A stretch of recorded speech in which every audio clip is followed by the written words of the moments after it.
Hello students, मैं सुरेखा सिंह। बच्चों, आज हम आपके पाठ्य पुस्तक से कला तीर्थ खैरागढ़ का संगीत विश्वविद्यालय नामक पाठ का अध्ययन करेंगे। कला तीर्थ ऐसा स्थान जो कला प्रेमियों के लिए, कला साधकों के लिए तीर्थ स्थल के समान हो, उसे हम कहते हैं कला तीर्थ। खैरागढ़ का संगीत विश्वविद्यालय ऐसा ही एक स्थान है जो संगीत प्रेमियों के लिए और कला प्रेमियों के लिए किसी तीर्थ स्थल से कम नहीं है। इस पाठ के लेखक डॉक्टर राजन यादव जी हैं। डॉक्टर राजन यादव जी का जन्म 19 अक्टूबर सन 1968 को कबीरधाम जिले के पीपरमाटी गांव में हुआ था। इनकी प्रारंभिक शिक्षा इनके गृहग्राम कंझेटा और कुंडा में ही हुई। डॉक्टर यादव जी को भक्तिकालीन हिंदी साहित्य और लोक साहित्य का विशेषज्ञ माना जाता है।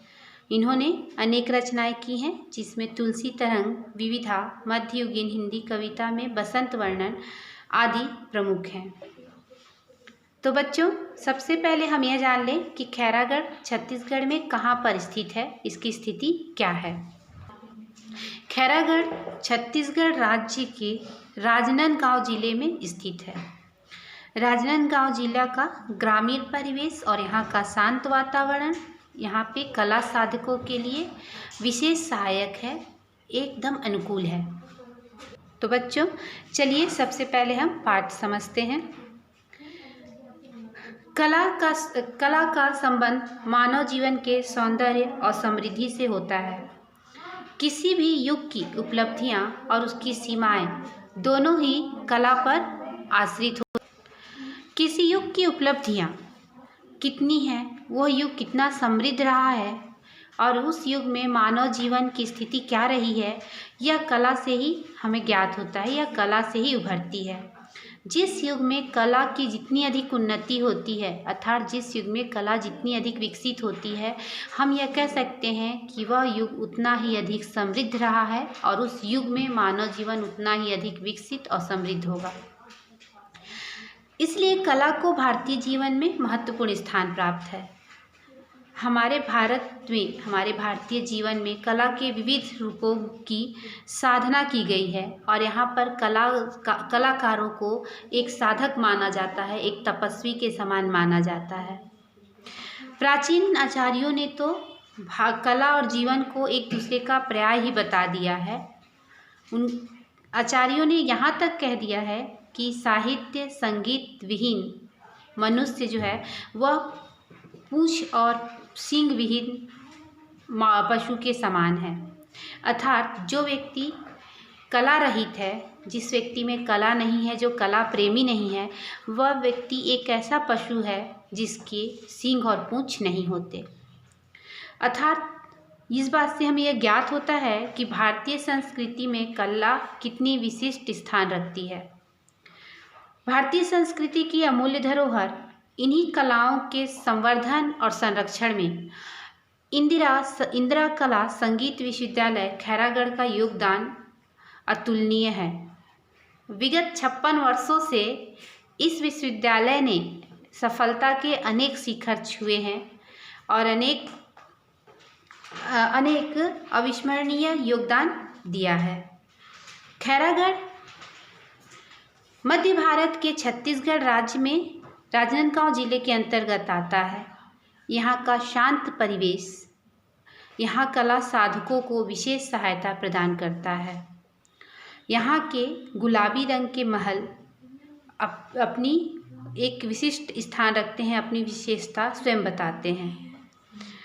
नागवंश के दानवीर राजा रानी ने जो बगिया लगाई थी, जो संगीत की छोटी सी बगिया लगाई थी, वह बगिया आज विकसित होकर केवल संगीत ही नहीं बल्कि अनेक कलाओं को संरक्षण प्रदान कर रहा है और उसके पुष्प, उसके बहुरंगी और बहुगंधी पुष्प आज पूरे विश्व में अपनी सुगंध बिखेर रहे हैं। खैरागढ़ का इतिहास और इसके स्थापना के विषय में अगर हम जानें तो हम यह जानते हैं कि खैरागढ़ के इतिहास का आरंभ खोलवा परगना से होता है जिसे मंडला के राजा ने लक्ष्मी निधि कर्णराय को उनकी वीरता के लिए सन 1487 में पुरस्कार स्वरूप प्रदान किया था। और इन्हीं लक्ष्मी निधि कर्णराय के चारण कवि अर्थात उनके दरबारी कवि दलपत राव जी ने इस क्षेत्र के लिए पहली बार छत्तीसगढ़ शब्द का प्रयोग किया था। स्वर्गीय लाल प्रद्युम्न सिंह रचित ग्रंथ नागवंश के अनुसार वर्तमान खैरागढ़ में नागवंशी राजाओं का इतिहास का आरंभ जो है वो राजा खड़गराय से हुआ। वे खोलवा राज्य के 16वें और नई राजधानी खैरागढ़ के प्रथम राजा थे। अर्थात जो खोलवा परगना के जो 16वें राजा थे जिनका नाम खड़गराय था, उनके नाम पर ही इस नई राजधानी खैरागढ़ का नाम रखा गया था। खैरागढ़ नाम पड़ने के इस स्थान का नाम खैरागढ़ पड़ने के पीछे कहा जाता है कि खड़गराय जी ने जो अपनी नई राजधानी बसाई वह पिपरिया, मुस्का और आमनेर नदी के मध्य जो है उन्होंने खैरागढ़ अपने नाम पर एक राजधानी एक नगर बसाया जिसे उन्होंने अपनी राजधानी बनाई। उस नगर के चारों ओर खैर वृक्षों की बहुतायत थी, बहुत अधिकता थी, तो इस कारण इस जगह का नाम खैरागढ़ पड़ गया। ऐसे दोनों मान्यताएं ऐसे जो इतिहासकार हैं वो सहमत हैं कि राजा खड़गराय द्वारा बसाए जाने के कारण और इस नगर के चारों ओर खैर वृक्षों की अधिकता होने के कारण इस नगर को खैरागढ़ कहा जाता है। इस नागवंशी राजघराने में राजा उमराव सिंह, राजा कमल नारायण सिंह जैसे अनेक प्रजावत्सल और कला प्रेमी राजा हुए।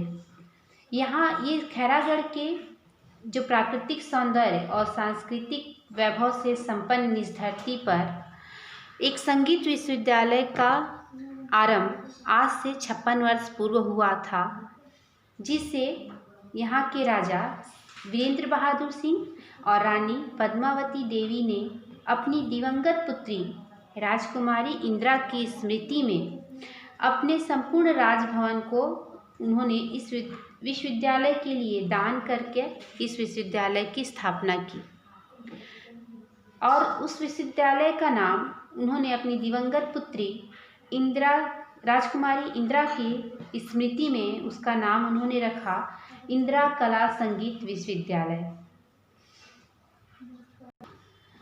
14 अक्टूबर सन 1956 में स्वर्गीय श्रीमती इंदिरा गांधी जी ने इस विश्वविद्यालय का उद्घाटन किया था और मध्य प्रदेश के प्रथम मुख्यमंत्री पंडित रविशंकर शुक्ल जी के सहयोग से इस विश्वविद्यालय का, जो कि एशिया का एकमात्र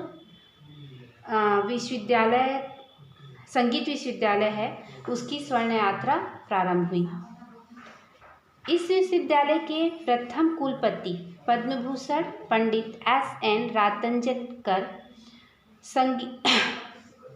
जी ने संगीत की शिक्षा को घरानों की चार दीवारी से बाहर निकालकर और एक दूसरे के नज़दीक लाने का प्रयत्न किया और इस कार्य को उन्होंने सफलतापूर्वक संपन्न भी किया।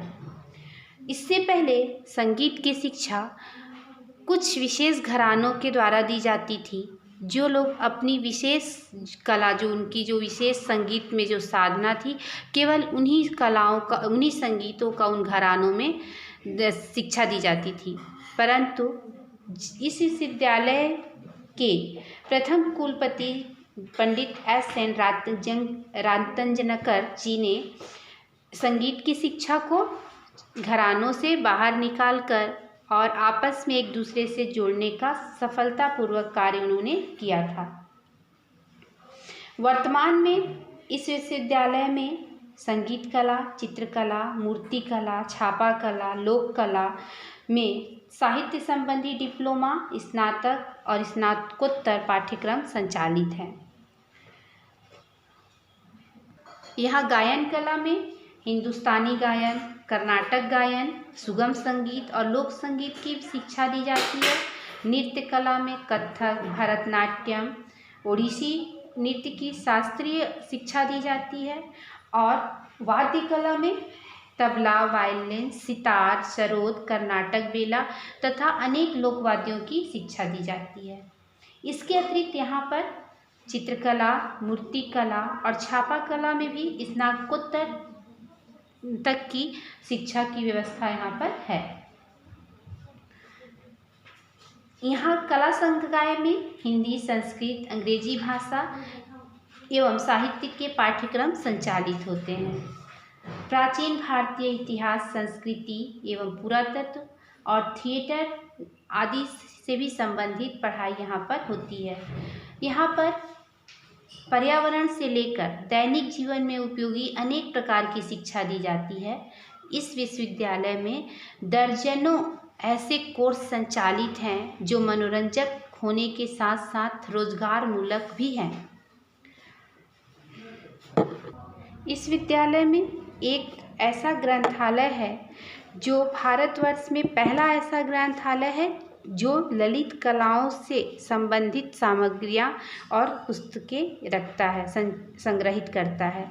यहाँ पर 45,000 से अधिक पुस्तकें हैं। ऑडियो, सीडी, भारतीय चित्रकारों की वीडियो स्लाइड्स, लोक एवं जनजातीय कलाकारों के कला नमूने इस ग्रंथालय में विशेष रूप से संग्रहित और सुसज्जित हैं। इस ग्रंथालय में एक भव्य श्रव्य कक्ष है। एक ऐसा श्रव्य कक्ष जहाँ पर विद्यार्थी और शोधार्थी जो हैं वो अपने अपने विषय के अनुरूप महान कलाकारों के ऑडियो वीडियो कैसेट्स द्वारा ज्ञान अर्जन करते हैं, भी अपने ज्ञान को बढ़ाते हैं। ऐसे महान कलाकारों के ऑडियो वीडियो देखकर और सुनकर, जो कि अपने अपने क्षेत्र में विशेषज्ञ हैं और महान हैं, बहुत अधिक ऊंचा स्थान रखते हैं। छत्तीसगढ़ का प्रथम और भव्य ऑडिटोरियम विश्वविद्यालय में ही स्थित है। यह ऑडिटोरियम अत्याधुनिक संसाधनों से युक्त है। यहाँ पर रिकॉर्डिंग रूम और लैंग्वेज लैब भी उपलब्ध है, जिनकी अपनी विशिष्टता है। यहाँ पर कई देशी विदेशी विद्यार्थी और शोधार्थी आते हैं, जिनके लिए रहने के लिए सभी सुविधाओं से युक्त महिला और पुरुष छात्रावास भी हैं। यहाँ पर बाहर से आने वाले अतिथियों के ठहरने के लिए उत्तम अतिथि गृह की भी व्यवस्था है। इस विश्वविद्यालय में वर्ष भर कई राष्ट्रीय, अंतर्राष्ट्रीय संगोष्ठियाँ, कार्यशालाएँ, उत्सव, प्रदर्शनियाँ आदि आयोजित होते रहते हैं। देश विदेश के कई ख्याति प्राप्त कलाकार, साहित्यकार, नाटककार इस कला तीर्थ में आकर गौरव का अनुभव करते हैं और अपनी कला के माध्यम से, अपनी कला के ज्ञान के माध्यम से विद्यार्थियों का मार्गदर्शन करते हैं और उनके ज्ञान में वृद्धि करते हैं। महान नृत्य गुरु पंडित लक्ष्मू महाराज जी, संगीतज्ञ ठाकुर जयदेव सिंह, नृत्यांगना सितारा देवी जी और सितार वादक पंडित रविशंकर जी, लता मंगेशकर जी, अनेक ऐसे ख्याति प्राप्त और कला विशेषज्ञ व्यक्तित्व यहाँ पर इस विश्वविद्यालय में मानद डी.लिट से सम्मानित हुए हैं। इस कला तीर्थ में भारत के कई प्रांतों के अलावा विदेशों से भी अनेक विद्यार्थी आते हैं, जैसे Sri Lanka, Poland, Thailand, Austria, Fiji, तुर्की, मॉरिशस, नेपाल, अफगानिस्तान आदि अनेक देशों से विद्यार्थी यहाँ पर कला से संबंधित ज्ञान प्राप्त करने आते हैं और पूरी श्रद्धा भाव से ज्ञान अर्जित कर अपने देश को लौट जाते हैं।